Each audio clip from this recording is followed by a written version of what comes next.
In the night, I hear him talk, the coldest story ever told. Somewhere far along this road, he lost his soul to a woman so heartless. How could you be so heartless? How could you be so Dr. Evil? You're bringing out a side of me that The title of this devotional is United by God, but Divided We Stand. You know, it's very disheartening how we, being children of God, treat one another sometimes. It's like we're so absorbed in our lives and problems that we forget that we just can't treat one another the way that we want to and think that God is going to let that slide in the end. We all have a responsibility to uphold one another, and there are just way too many people who are not doing their part. I don't understand how people can stand and watch something bad happen to another person knowing that they could have helped prevent it. And not only do they not help, but sometimes they aid and abet. To me, it's really an issue of courtesy. Somewhere along the line, parents are not teaching their children the importance of courtesy and respect, and they watch as their children take on the characteristic of selfishness. Just an example of courtesy from my personal life. One night, my friend and I, he was visiting me at my house, and we did this every week, and we would hang out well past 12 a.m. sometimes. But this particular night, he happened to leave a little earlier than normal, and me being the person I am, I always, and I mean always, every single time, see my company out and make sure they get to their car safely. So I was standing at the door looking at his car, and he made it to the middle of the driveway, and then I seen a light go on and off in his car. So I looked a little closer, and I realized I was looking at another person sitting in his car. So he got to the end of the driveway, and I started yelling for him to come back. And he ran back up to the door, and I let him know what was going on. So I said, hey, look here. Let's act like we're closing the door and see if anybody moves. So we gave the illusion that we were closing the door, but it was still cracked to where we could see out. And sure enough, somebody jumped out his car and started running down the street. And I want to let you know, I don't live in a bad neighborhood. So this was just like very random. But to this day, I think about if I didn't have enough common sense to not let him make it to his car, or didn't extend the courtesy of watching my guests to the door and seeing that they make it to their car safely. Can you imagine what could have happened? That could have been the end of his life that night. Now, can you see what a little bit of courtesy can do? I potentially saved someone's life that night just from extending courtesy. Another example is one time a young lady that I was extremely close with, and we happened to grow apart as friends, so we really weren't that close anymore. But she called me and told me she got her house broken into and ransacked. So being the person I am, I went over there to see if she was okay and if she needed help cleaning up. And then we went to get something to eat, and, you know, I extended the courtesy of giving her a place to sleep if she didn't want to go back to her house that night. Most people would have been like, oh, she'll be all right, or he'll be all right, or I'm not taking the chance to get myself messed up, or why should I help him? He's never done anything good for me. But if that was them, they would want somebody to extend courtesy to them. You can't pick and choose who you're going to help based on whether you like the person or not, or what they have or have not done for you, because God surely doesn't do that to you. Let's go to the book of Genesis. In Genesis chapter 4, this is the story of Cain and Abel. Cain said to his brother Abel, let's go out to the field. And while they were in the field, Cain attacked his brother Abel and killed him. And then the Lord comes in and says to Cain, where's your brother Abel? And then Cain replies, I don't know. Am I my brother's keeper? Am I my brother's keeper?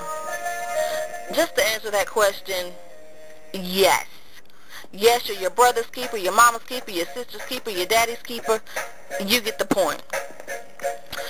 This topic of courtesy also makes me think about another sensitive issue with me and, you know, a sensitive issue in society today, and that's people who have committed suicide.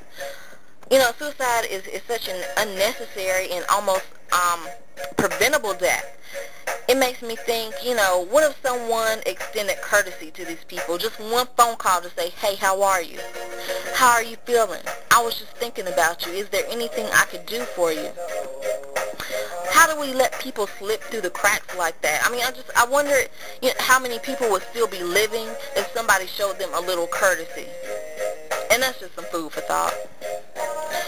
Another topic I want to talk about is something called the bystander effect. And if you don't know what the bystander effect is, it is a social psychological phenomenon in which individuals are less likely to offer help in an emergency situation when other people happen to be present. The greater the number of bystanders, the less likely it is that any one of them will help.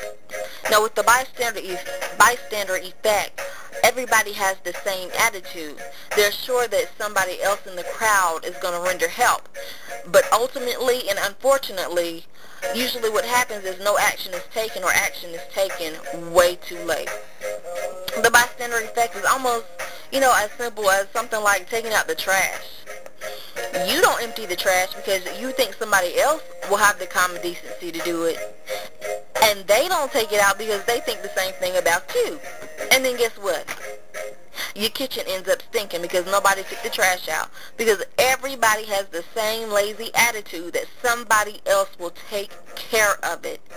So my question to you is, if not now, then when?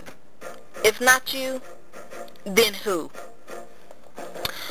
Going on, good people, in Mark chapter 12, verses 28 through 31, one of the scribes came and asked the Lord, which is the first commandment of all? And Jesus answered him, the first of all the commandments is, Hear, O Israel, the Lord our God is one Lord, and thou shalt love the Lord thy God with all thy heart, and with all thy soul, and with all thy mind, and with all thy strength. This is the first commandment.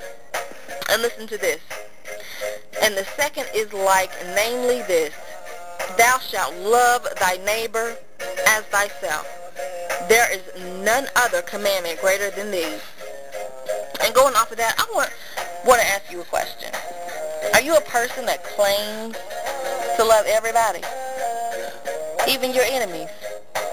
I hear people say all the time, oh, I love everybody. Well, if so, answer this.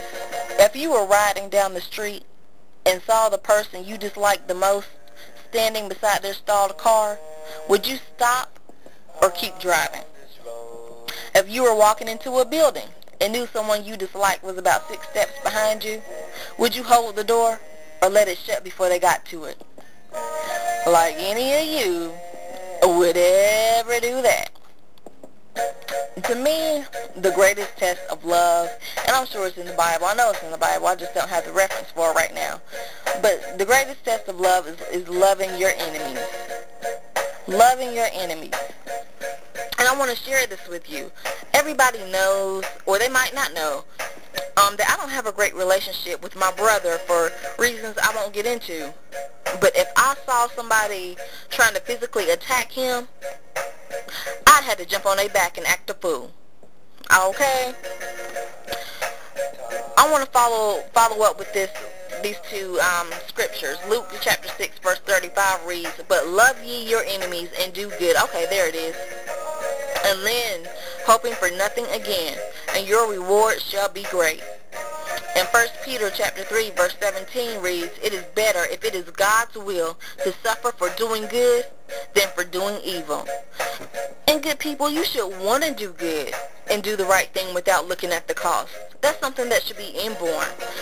Not only will you build your character, but listen to me.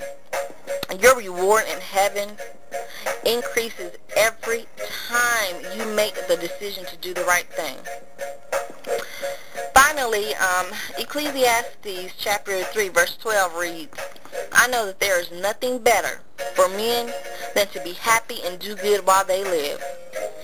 Greater love has no one than this, than to lay down one's life for his friends. John 15:13, the story of my life.